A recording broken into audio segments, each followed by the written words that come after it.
So I finished Shinjuku Soumei recently, and there's iffy parts all around, but I still enjoyed it. It's written by Kataoka. He wrote a decent bit, but the classics over here is like Narcissu and Winter Polaris. I talked about Winter Polaris before and how I really liked it, but Soumei isn't really like Winter Polaris or Narcissu. It's closer to Christmas Tina in the sense that it'd be stupidly easy to adapt into like an anime. I read Christmas Tina a while back and I was considering talking about that one while I'm like already here, but I decided against it. It's a lot of oh, I liked X, but Y was really annoying and repetitive type of thing. The main aspect was the lack of proper communication. There's some social class issues along the way, but it was mainly about these two being frustrated that they can't convey their points across, and about both thinking the other is being an absolute asshole because one speaks Chinese and one speaks Japanese and they don't understand shit. It was annoying at times, but it was fun, but it wasn't really for me. I think I remember someone saying that it was like really well received for like Chinese readers, and apparently that's the case with how they advertised it on Steam for Soumei as well. So like, hey, I guess maybe this one's also gonna be one of those things where it's like English readers were like, whatever, but the Chinese readers are like, holy shit, this is great, who knows.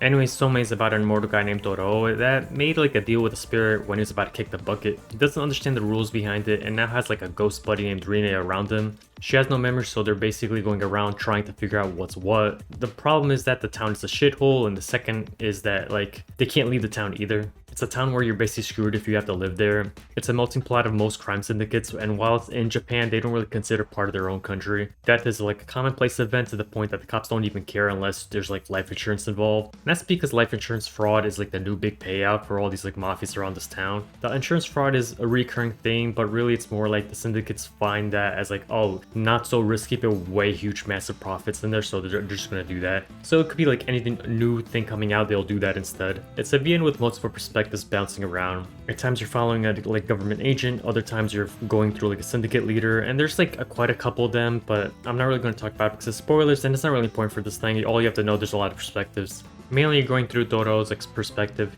You run to the crematory and see like, oh, this dead body, was it insurance fraud or not? I was like, okay, it is. And you know, because he can talk to ghosts, and if he can't because it's been a while, then he just asks Rene, the ghost that he can talk to. Is like, hey, like talk to it, see what's up with it. It's like, alright, cool. This makes all the big players fucking mad because they're losing a lot of their margins. So they try to off them every so often because of it. So the whole plot is a merry-go-round of like all these organizations and the main character trying to figure out his immortality thing. And then like all the daily life of all these like other characters he talks to along the way. It's like a classic action movie. It's a fun time, but it's not something you go back and think about it. It's kind of like Rose Gun Days without like the overflowing charisma from it. Part of that could be from the localization. It's not great, and especially not at the start, but also the main character doesn't fit Leo's shoes anyways. To be fair, this is also like a 10-hour VN compared to maybe like 20 to 25 hours from like just the first two chapters or the first two arcs of like Rose Gun Days. So it's not very fair, I guess. It's kind of the pricey side without sale or having already owned Christmas Tina for like the extra bundle discount. Though technically you're getting a decent bit more art out of it, and there's one or two more voice actors that are really popular. There's a couple of times where people talk in English and that was hilarious. Most of everything else is in Japanese, but there's also some Chinese here and there. There are mentions of like, oh, here's the Koreans and there's Russian gangs and there's Brazilians and a couple like Spaniards and crap. But you don't see any kind of those languages, so that's kind of sad. But you know, what can you do?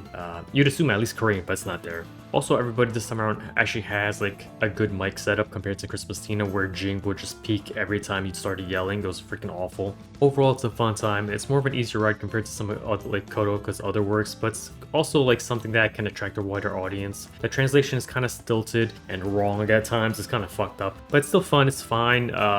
Generally, I think Toro is kind of stilted himself unless he's like making fun or just joking around with Rine anyway. This is like the music thing where a lot of things, there was a lot of complaints like, why does the main character sound so stilted? Like, well, he's robotic half the time. It makes sense for his character. For this one, I don't think that's the case in this case. Is like, I think the translation just does need work, but whatever. I still had a fine time. I think that might be a thing where, because English is my native language, I think I can autocorrect in my brain a lot of the crap that's happening anyway. Also, a lot of the added characters throughout the plot is kind of shallow. You don't really go in depth with almost any of them, and that's kind of a shame.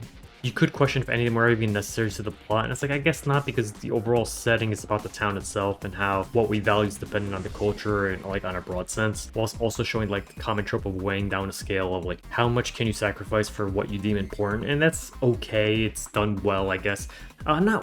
It's done fine. I don't think even a perfect localization would even make it into a 10. It's purposely kept itself lighthearted compared to what it needed to be for some of the ideas it was trying to portray. Technically, they would have to hammer down and give me like 5 more hours of content to cement what it was going for if they also want to keep the sections that provide levity for this like breathing room. I'd give it like a higher 7 or so, or maybe even 8 from just how much I enjoyed and how I didn't feel like I had to power through sections. But in terms of writing and how it presented itself and what it was going for, it's like a 6.